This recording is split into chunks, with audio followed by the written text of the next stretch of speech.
Ay, aquí que... Aquí. Muy buenas tardes. Perdón, ¿se escucha bien ahí todo? ¿Sin problema? Se escucha bien, pero hay un micrófono abierto, Álvaro. Sí, se Por escucha eso, pero lo perfectamente. escuchan, así ya lo paso. Sí. Ya.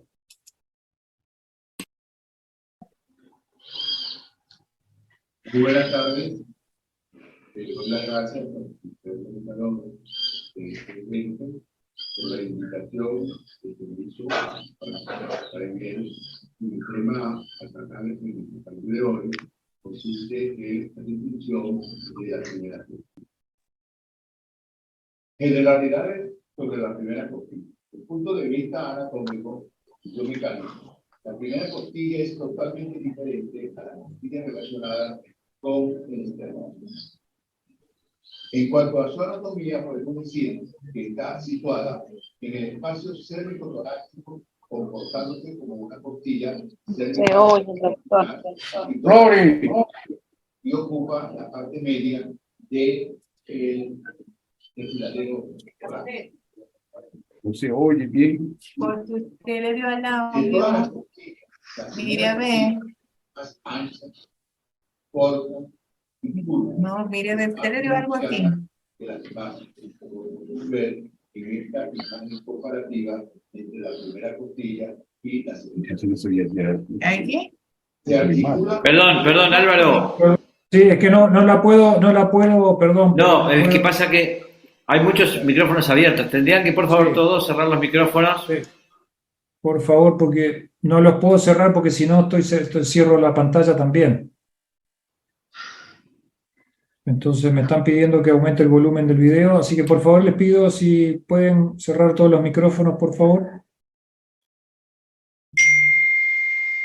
Bueno, empiezo de aquí. Posteriormente con el esternón a través del primer cartílago costal y por detrás su cabeza se articula con la primera vértebra dorsal. En este sitio se localiza el cuello de la costilla que al menor desarreglo o movimiento impacto sobre esta se puede producir una subluxación de la primera costilla. En su extremo proximal, es decir, el cuello, está en relación con el ganglio estrellado. La cara superior de la costilla en ella se insertan los músculos escaleros anterior, medio y el músculo subclavio. Igualmente tiene relaciones con las arterias y la vena subclavia y los elementos del plexo braquial. En lo que respecta a la biomecánica de la primera costilla, podemos decir que la costilla es poco móvil.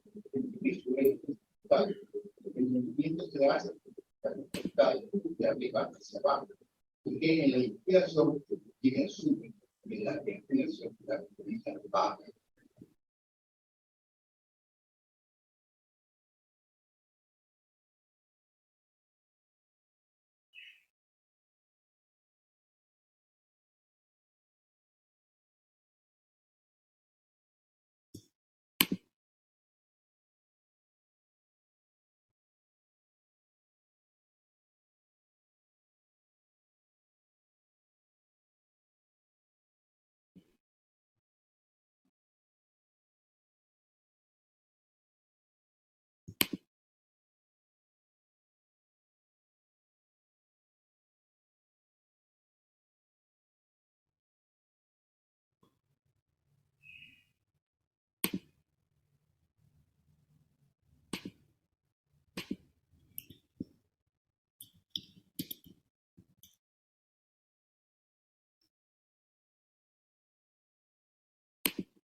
A nivel del cuello de la primera costilla.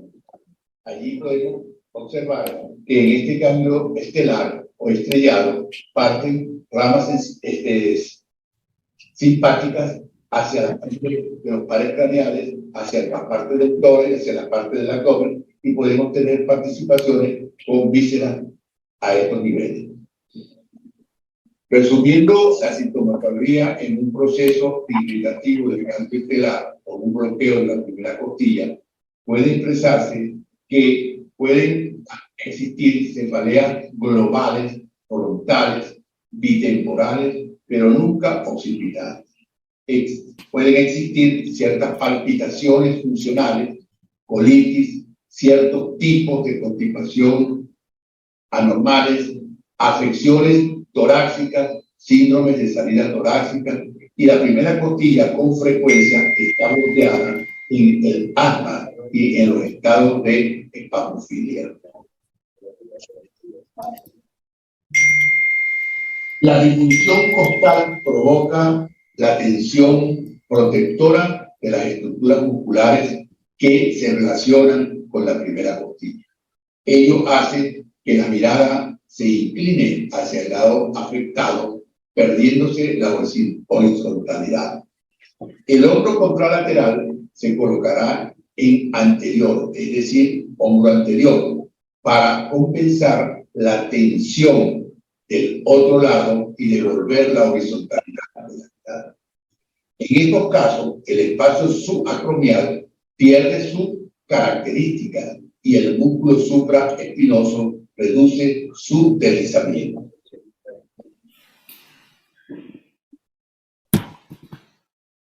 Alerta.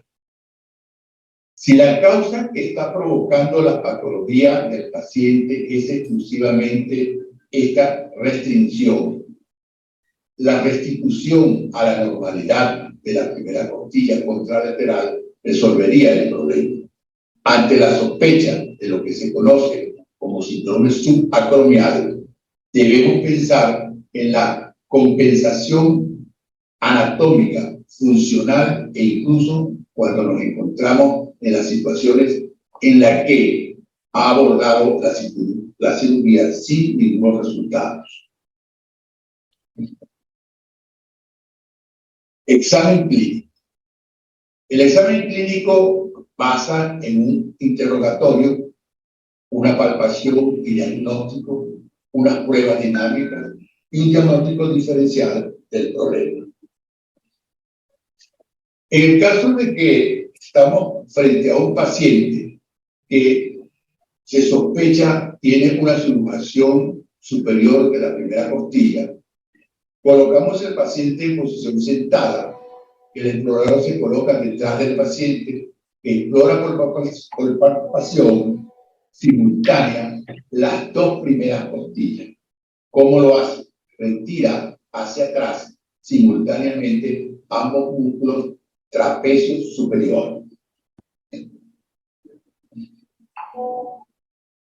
Una vez que ha retirado el trapecio superior, con su dedo medio, nosotros palpamos profundamente la parte para determinar la sensibilidad del cuerpo posterior de la primera costilla, nivel de movilidad.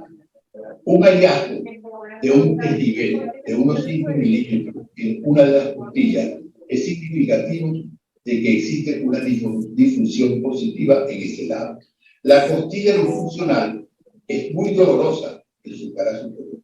Y esta costilla disfuncional muestra una restricción a la respiración, a la expiración. Habitualmente existe hipertonía de los músculos escaleros. Con estos dos pasos, nosotros podemos diagnosticar de que existe una disfunción en la primera costilla, bien sea en el lado derecho o en el lado izquierdo.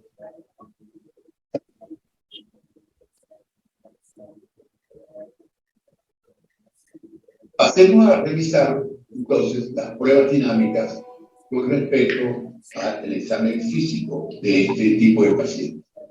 Entre las pruebas dinámicas tenemos estas, que son las limitaciones de la inclinación lateral del raquis cervical del lado opuesto a la disfunción.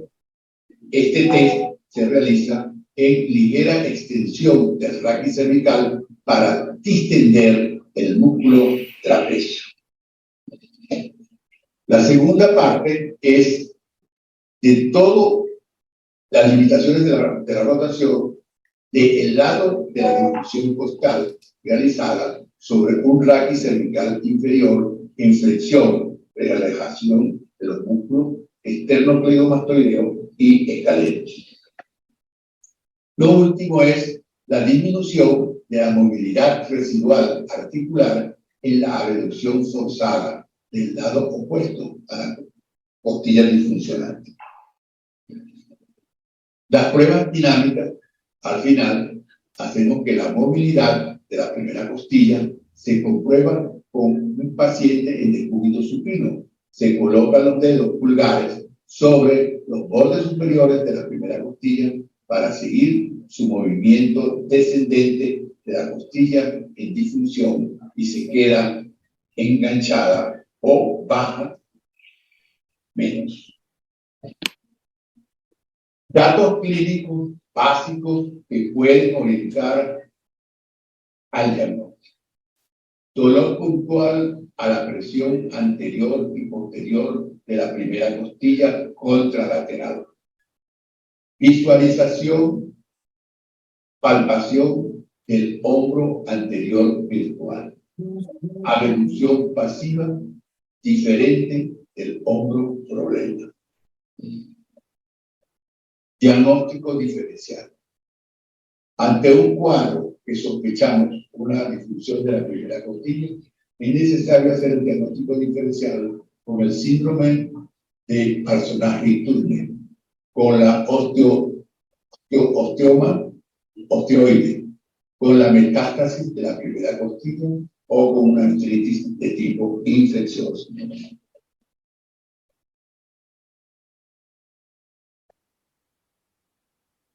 La técnica refleja debe ser considerada por toda persona que está frente a un problema de una disfunción de primera costilla.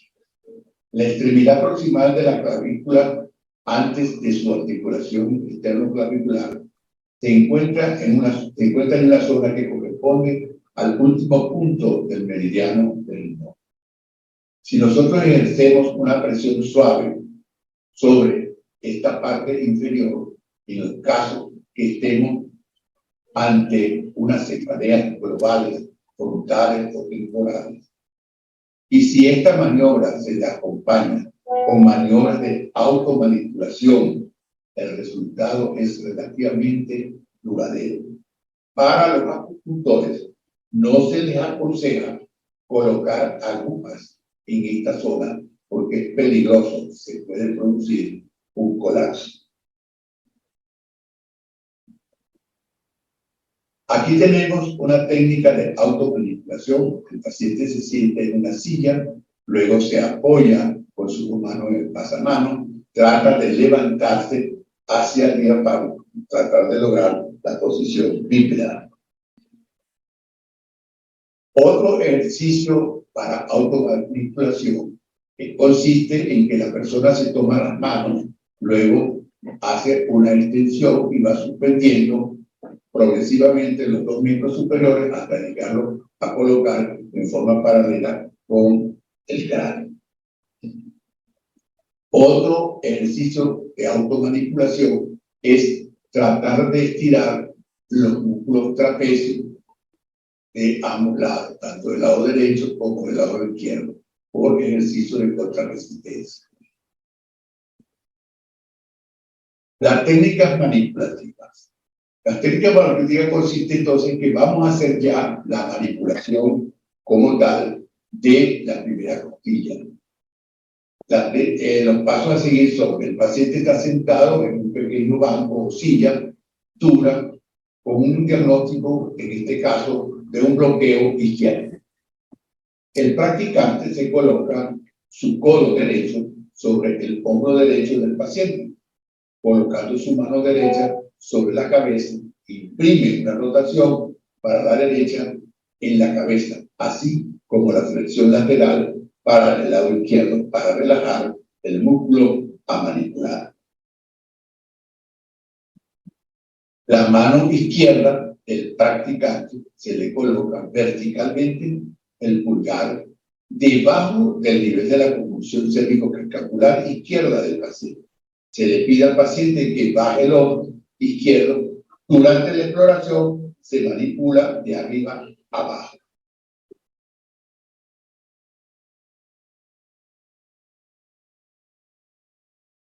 Mm,